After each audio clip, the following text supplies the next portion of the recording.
सर्व शिवभक्तांना जय शिवराय।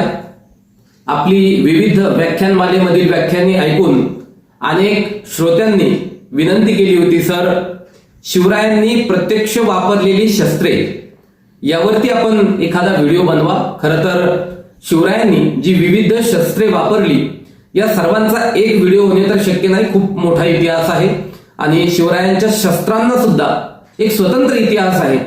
म्हणून एक नाही तर यावरती ज्या पद्धतीचे बनवू शकतील असे व्हिडिओ बनवायचं ठरवलं आहे। स्वराज्य उभारणीमध्ये शिवरायांची शस्त्रे सुद्धा तितकीच महत्वाची होती, कारण शस्त्रांची निवड ही मला नाही वाटत जगामध्ये कुठलाही राजा असा आहे ज्यांना शिवरायांइतकी शस्त्रांची माहिती आहे। कारण जमिनी युद्धामध्ये, रात्रीच्या वेळेला वापरल्या जाणाऱ्या युद्धामध्ये किंवा गनिमी काव्यामध्ये ज्यावेळी शत्रू जवळ आहे अशा वेळी, एखाद्या वेळी महलात युद्ध करायचं असेल अशा वेळी, या प्रत्येक वेळी शिवरायांनी शस्त्रे ही वेगवेगळी वापरलेली आहेत। साधारण पूर्वी ज्या मराठा तलवार होत्या या पद्धतीच्या, ही जरी आज शोची तलवार असेल परंतु मराठा तलवारी या दिसायला जवळजवळ अशा पद्धतीच्या होत्या। त्यामध्ये हा जो परस आहे हा परस त्यामध्ये नव्हता, म्हणजे फक्त उघडी या पद्धतीची मूठ असलेली तलवार ही असायची। आपण बघू शकतो हा तलवारीचा नथनी ज्याला म्हणते तो हा भाग आहे। येणारा वार तो या ठिकाणी मधल्या बाजूने आडावा अशी ही नथनी आहे। हा तलवारीचा कडा आहे, ज्या पद्धतीने रस्त्याची चौफुली असते तसा हा कडा आहे। हा तलवारीचा मुख्य भाग असतो। ही आहे तलवारीची मूठ आणि या ठिकाणी आपण बघू शकतो याला तलवारीची कंठी असं म्हटलेलं आहे। म्हणजे गळ्यामध्ये ज्या पद्धतीने कंठी वापरतात तसा छोटा झालेला हा भाग आहे कंठी। याला बांगडी सुद्धा म्हटलं जातं। ही जी पुढे गोल आहे तलवारीची बांगडी आहे आणि खास करून हा जो शेवटचा भाग आहे याला तलवारीचा मोगरा म्हणतात। तर हे तलवारीचे भाग आहेत। या बाजूला ही तलवारीची धार आणि जी मी सुरुवातीला सांगत होतो की मराठा तलवारी या वाक, हा झोक आहे तलवारीचा, वाक आहे। खरं तर वार करण्यासाठी तो कान आहे। या तलवारीचा वार खूप जोराने होऊ शकतो, परंतु मुख्य ज्या मराठा तलवारी आहे त्या तलवारीमध्ये इथे जो पिपळा आहे या भागाला आपण बघू शकतो, या भागाला पिपळा म्हटलं जातं तलवारीचा।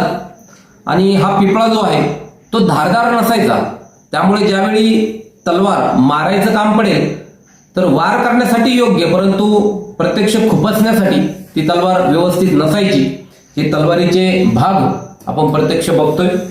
7 मार्च 1659 या दिवशी हे पोर्तुगीज जहाज अडकलेलं आणि याच्या 1-2 दिवसाच्या अंतराने साधारणपणे शिवरायांना ही भवानी तलवार मिळाली।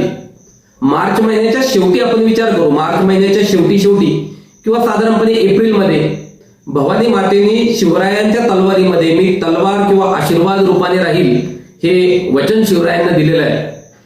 शिवरायांना हा आशीर्वाद मिळाला आणि त्याच्या काहीच महिन्यामध्ये म्हणजे साधारण नोव्हेंबर 59 मध्ये शिवरायांवरती सर्वात मोठं संकट चालून आलं, ते म्हणजे बलाढ्य अशा अफजल खानाचं। अफजल खानही बघा कसा होता। शिवरायांना जर भवानी मातेने तलवार दिली, आशीर्वाद दिलाय, तर पहिलं मंदिर फोडायचं ते भवानी मातेचं, म्हणजे इथूनच सुरुवात करायची। जेथे शिवरायांनी बोहणी केली ती बोहणी अगोदर नष्ट करायची, त्या तलवारीची जी विशेषता आहे ती नष्ट करायची, भवानी मातेचे जे वैशिष्ट्य आहे ते नष्ट करायचं। आणि या अफजल खानाने पहिलं मंदिर फोडायचं काम केलं ते भवानी मातेचं। त्याच ठिकाणून त्यांनी हे आक्रमण केलं। अनेक इतिहासकार असं सुद्धा सांगतात की ज्यावेळी अफजल खानाचा वध झाला किंवा अफजल खानाचा कोथळा काढला त्यावेळी सुरुवातीला गडावरून जे शिवराय तलवार घेऊन आलेले सोबत, तर या विशेष प्रसंगी शिवरायांच्या सोबत भवानी तलवार होती। हो, निश्चित इतिहास प्रेमींना आणि श्रोत्यांना ही खूप आनंदाची गोष्ट आहे की अफजल खान प्रसंगामध्ये जे शिवरायांच्या हाती दिसते ती भवानी तलवार आहे। भवानी मातेने दिलेला आशीर्वाद आणि सावंतांकडून मिळालेली ही विशेष बोहणी जी आहे ती हीच भवानी तलवार। यावरती आपण नंतर स्वतंत्र व्हिडिओ सुद्धा बनवणार आहोत की भवानी तलवार कशा पद्धतीची होती।